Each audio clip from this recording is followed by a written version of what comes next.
झूठों ने झूठों से कहा है सच बोलो, झूठों ने झूठों से कहा है सच बोलो, सरकारी ऐलान हुआ है सच बोलो, घरों में झूठ की मंडी है, दरवाजे पे लिखा है सच बोलो। सिर्फ झूठ झूठ झूठ झूठ।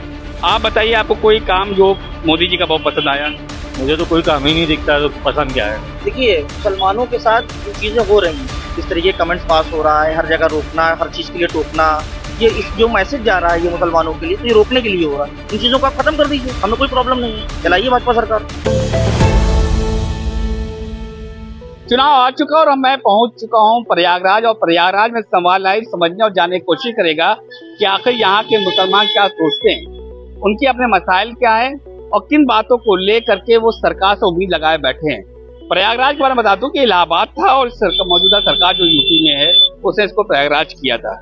तो मैं यहाँ बैठा हूँ और यहाँ मौजूद आपसे पहले पूछता हूँ कि मुसलमान क्या सोच रहा है इस चुनाव में? देखिए, इस चुनाव में मुसलमान सरकार बदलने के लिए सोच रहा है।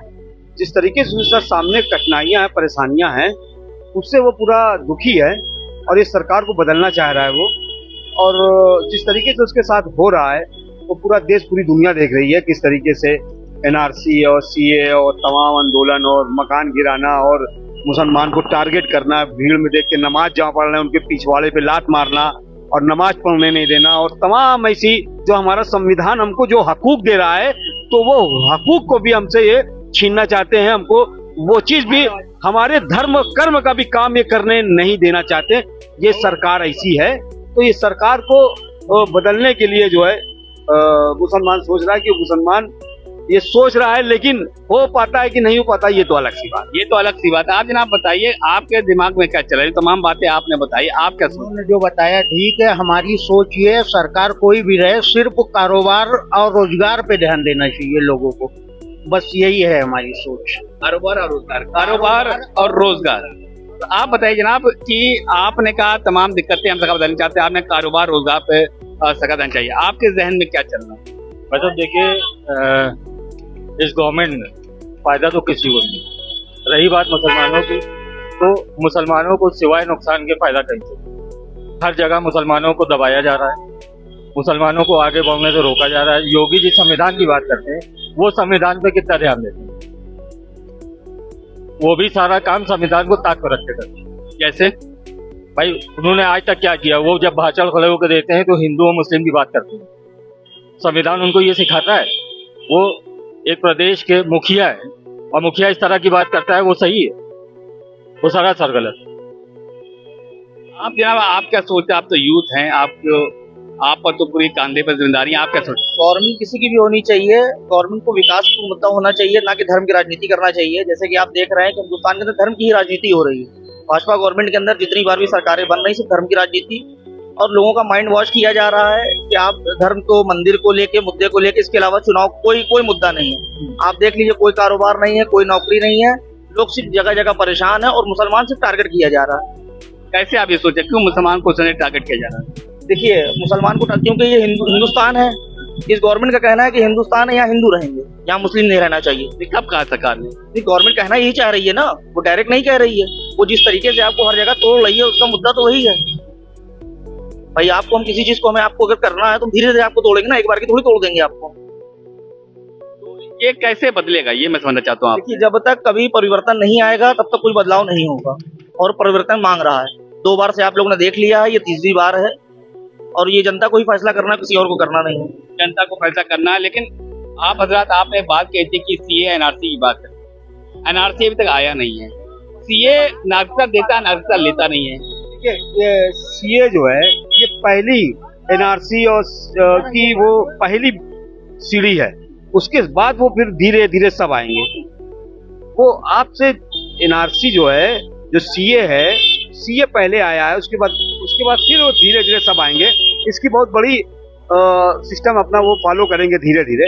लेकिन हम ये चाह रहे थे कि ये जो देश के अंदर नफरत की राजनीति हो रही है, उसको खत्म करने के लिए सरकार खुद ये चाहती है कि ये खत्म ना हो, क्योंकि उसने ऐसी नफरत की बीज बो दिया है और पूरी नफरत पे राजनीति चल रही है। और नफरत को मिटाने के लिए पूरे देश में एक ही बंदा, वो जो मोहब्बत का जो दुकान खोल रहा है, वो राहुल गांधी एक ऐसा इंसान है जो लोगों को जोड़ने की बात कर रहा है। और यहाँ पे पूरे देश में जो है लोग तोड़ने की बात कर रहे हैं, हर तरफ नफरत। और जब तक ये नफरत की राजनीति खत्म न होगी तब तक ये देश हमारा तरक्की उन्नति नहीं करेगा।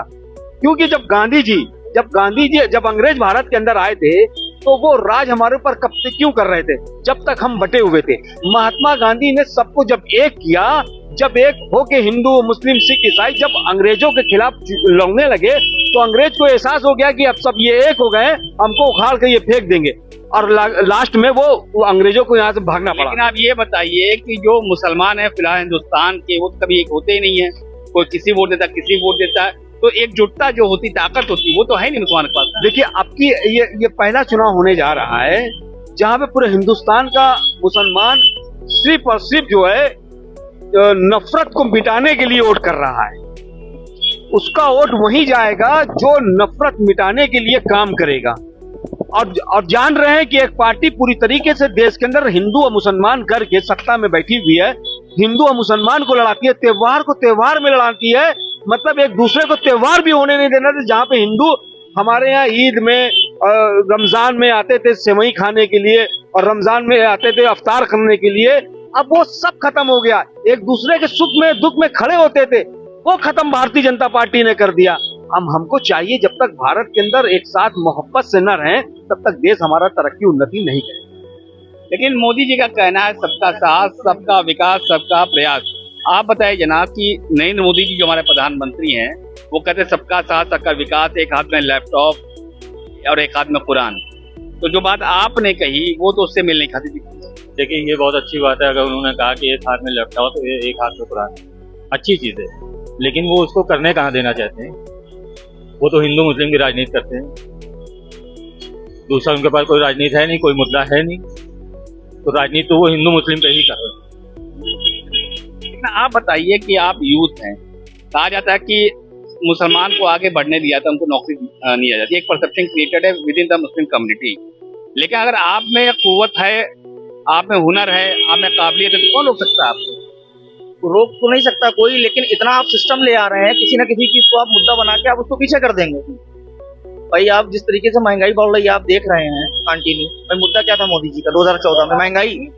ये 2024 आ गया है, ये तीसरा चुनाव है, अब आप रेट देख लीजिए, हर चीज का बताने की जरूरत तो हमें है नहीं। महंगाई की बात, आप महंगाई का मतलब, लेकिन मैं काबिलियत की बात कर रहा हूँ। महंगाई की काबिलियत अगर किसी की है वो करना चाहता है तो फिर भी नहीं कर पा रहा ना। न जाने कितने लड़के बैठे हैं जो आते हैं, लेबर हैं, आज यहाँ काम कर रहे हैं, बहुत पढ़े लिखे लड़के हैं, आप इस मार्केट के अंदर चले जाइए, नहीं मिल पा रही नौकरी। उसके पीछे क्या वजह है, क्यों नहीं दी जा रही नौकरी? तो ये हालात कब बदलेंगे, कैसे बदलेंगे आपके हिसाब से? बदलाव होगा तभी हालात बदलेंगे।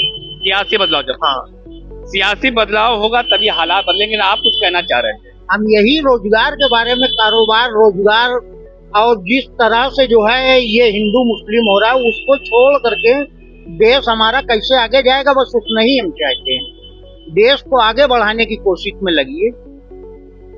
आपको जब हमने बैठाला तो यही उम्मीद से ना कि आपको देश को आगे बढ़ाएंगे, कहाँ देश आगे बढ़ रहा है। अच्छा, एक बात कही जाती है मौलाना, आप बताइए जनाब कि जब एक अस्पताल में एनकाउंटर हुआ था, 2 भाई मारे गए थे, अतीक अशरफ की मैं बात कर, तो बड़ा मैसेज गया था, बड़ी बातें की गई थी और रिवायत था कि मुसलमान बड़े परेशान हो गए, तमाम बातें कही गई थी। उनको एज अ नुमाइंदा प्रोजेक्ट किया गया था, हालांकि एक सांसद भी थे, एक विधायक भी थे पूर्व। आप लोगों ने कैसे उस चीज को पूरा देखा? देखिए पहली चीज तो वो 5 बार के विधायक थे और 1 बार के सांसद थे, और उनका दूसरा भाई भी विधायक था, पूर्व विधायक था। शख्सियत तो इलाहाबाद की थी, इसमें कोई दो राय नहीं, लेकिन जो उन्होंने किया है उसका कर्म तो उनको मिला है, लेकिन इस तरीके से नहीं मिलना चाहिए। जिस तरीके से उनको हथकड़ी लगाकर मारा गया, ये हम समझते हैं कि ये गलत है। अब न्यायालय कानून जो भी सजा होती है उसको देते तो सब उसको स्वीकार था, तो सब मानते, लेकिन जिस तरीके से उनकी हत्या हुई है, ये पुलिस कस्टडी में हत्या हुई है, ये पुलिस द्वारा हत्या हुई है, तो इसके लिए अब आप तो देख रहे हैं, लेकिन ऐसा नहीं होना चाहिए। उनके साथ जो भी होना चाहिए तो न्यायालय अगर कानून अगर उनको सजा देता तो ज्यादा बेहतर है। ऐसा क्या बीजेपी करे, ऐसा क्या मोदी जी योगी जी करें जिससे कि मुसलमानों का एतबार हो जाए कि हाँ उनके साथ कोई मुसलमानों का कोई भेदभाव नहीं होता? पहले सबसे पहले अपने विधायक संसद मंत्री को मना करे, जो जितने जो अलूल जलूल बयान देते हैं हिंदू मुसलमान के, मार दो। अभी हिंदुस्तान के इतिहास के अंदर सबसे बड़ी बात है कि एक संसद के अंदर बैठा हुआ एक संसद कह रहा है, एक कटवे, ए आतंकवादी, टिकट कट गया उसका। टिकट कटने की बात नहीं है, कितना गलत पूरी दुनिया के अंदर मैसेज गया। कल की बात है, अल जजीरा ये लिख रहा है कि हमारा लोकतंत्र मर गया। तकलीफ होती है आपको? तकलीफ कहाँ नहीं होती, जब दुनिया के अंदर दुनिया ये लिख रहा है तो कितना अफसोस होता है कि जहाँ पे एक मुख्यमंत्री को जेल भेजा जा रहा है और एक जो है एक विपक्ष की पार्टी एक है उसके जो है बैंक अकाउंट को सीज किया जा रहा है, विधायकों को जेल भेजा जा रहा है और गलत तरीके से जो है सीबीआई या ईडी को दुरुपयोग किया जा रहा है। तो ये कहाँ का है? अगर इनको चाहिए तो ईमानदारी से, जैसे देश हमारे पंडित जवाहरलाल नेहरू से लेके और तमाम नेताओं ने चलाया है, अटल बिहारी वाजपेयी ने जैसे चलाया वैसे सरकार चलाए। सबका साथ सबका विकास तभी होगा, ये फर्जी सबका साथ सबका विकास कहने से नहीं होगा। अटल जी ने भी सरकार चलाया था, वैसे सरकार चले तो बात है आपका कहना, लेकिन जनाब आप बताइए, बीजेपी, मोदी जी और योगी जी ऐसा क्या करें जिससे आपको एतबार हो जाए कि मुसलमानों के साथ भारतीय जनता पार्टी की सरकार में कोई भी भेदभाव नहीं होता? देखिए, मुसलमानों के साथ जो चीजें हो रही हैं, जिस तरीके की यहाँ पे बोले जो इरशाद भाई ने बोला है, इस तरीके कमेंट्स पास हो रहा है, हर जगह रोकना, हर चीज के लिए टोकना, नकाब के लिए, इसके लिए, उसके लिए, हर चीजों के लिए, ये इस जो मैसेज जा रहा है ये मुसलमानों के लिए, तो ये रोकने के लिए हो रहा है। इन चीजों को आप खत्म कर दीजिए, हमें कोई प्रॉब्लम नहीं है, चलाइए भाजपा सरकार, कोई दिक्कत नहीं। तो अब आप बताइए जनाब, क्या करे बीजेपी सरकार, क्या करे मोदी जी, क्या करे योगी जी, जिससे कि लगे हाँ सब कुछ ठीक है, ये सरकार में कोई भेदभाव नहीं होता? देखिए, मोदी जी और योगी जी को सबसे पहले तो एक मुद्दा उठाना चाहिए जो जनता उठा रही है, ईवीएम को बैन। अगर उन्होंने कोई काम किया है, विकास का कोई काम किया है, तो उनको डर किस बात की है कि ईवीएम को बैन ना करें। वो तो सीधे सीधे कहते हैं कि ईवीएम रहेगा। सुप्रीम कोर्ट भी कहती है कि कोई दिक्कत नहीं है, इलेक्शन कमीशन भी कहते हैं कोई दिक्कत नहीं है। सुप्रीम कोर्ट पे मैं कोई टिप्पणी नहीं करना चाहता हूँ, लेकिन मैं योगी जी और मोदी जी से अपील करता हूँ कि ईवीएम को बैन करते हैं। उनको लगता है कि उन्होंने बहुत काम किया है तो ईवीएम को बैन कर दे, बात खत्म हो जाएगी, सारा दूध का दूध और पानी का पानी हो जाएगा। इसके अलावा क्या करे वो? अगर सरकार रिपीट होती है, हैट्रिक होती मोदी जी की, तो आप मोदी जी से क्या अपील करना चाहेंगे? क्या करें ऐसा जिसको लगे, आपको लगे कि हाँ वो ठीक प्राइम मिनिस्टर हैं? भाई, मैं मोदी जी से कोई अपील नहीं करना चाहता, क्योंकि वो मंच पर कुछ और होते हैं और पीछे कुछ और, तो मैं उनसे कोई अपील करना ही नहीं चाहता। अच्छा, आखिरी सवाल आपसे, ऐसा कौन सा काम है मोदी जी का जो आपको सबसे ज्यादा पसंद आया? देखिए, मोदी जी का कानून व्यवस्था अच्छी है, व्यवस्था अच्छी है, कानून व्यवस्था अच्छी है मोदी जी की, और पीएम मोदी की बात कर रहा हूँ। ये मोदी की कानून व्यवस्था जो बनाया है मोदी जी ने, गुंडाराज नहीं, आज की डेट में विकास हो रहा है इस तरीके से, जो बात है मोदी जी की, ऐसा नहीं है। आप बताइए, आपको कोई काम जो मोदी जी का बहुत पसंद आया? मुझे तो कोई काम ही नहीं दिखता, तो पसंद क्या है? आप बताइए जनाब, कौन सा काम ऐसा है हमारे प्रधानमंत्री मोदी साहब का जो आपको पसंद आया? जो अभी उन्होंने बताया, विकास, ये जो कानून व्यवस्था है, ये सब बहुत अच्छे। कानून व्यवस्था मैं समझ नहीं पा रहा हूँ, स्टेट कंसेंट होता है, आप उनको पीएम जोड़ रहे हैं। क्या जी? कानून व्यवस्था से मतलब क्या, मैं समझ नहीं। कानून व्यवस्था, पुलिस का वो हर चीज जो है, वहाँ जाइए सुनवाई होगी, अदालत में जाइए सुनवाई होगी, हर तरीके से सहूलियत है। बस यही देश को आगे बढ़ाने के बारे में सोचा गया। काम कौन सा पसंद? काम सब अच्छे हैं, सब अच्छे हैं। कानून व्यवस्था और जो है हॉस्पिटल का वो, ये सब रोड वगैरह बहुत अच्छे हैं, बहुत अच्छे बनवाए गए। आप बताइए जनाब, कौन सा मोदी जी का काम सबसे ज्यादा पसंद है आपको?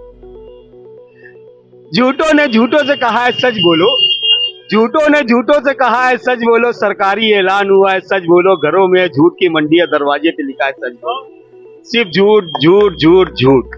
तो ये है प्रयागराज के मुसलमान, जिनका साफ तौर पे कहना है कि अगर भारतीय जनता पार्टी चाहती है या मोदी जी, योगी जी चाहते हैं कि मुसलमानों के साथ रहें, तो उनके जज्बातों को समझना होगा। साथ ही उनका ये भी कहना है कि अगर विकास की तरफ आप चलते हैं तो हम सब आपके साथ हैं, लेकिन जनता ज्यादा का फैसला क्या होगा ये तो चुनाव के नतीजे ही बताएंगे। तब तक दीजिए मुझे इजाजत, नमस्कार। संवाद लाइव, खुर्रम जामी, संवाद लाइव, प्रयागराज।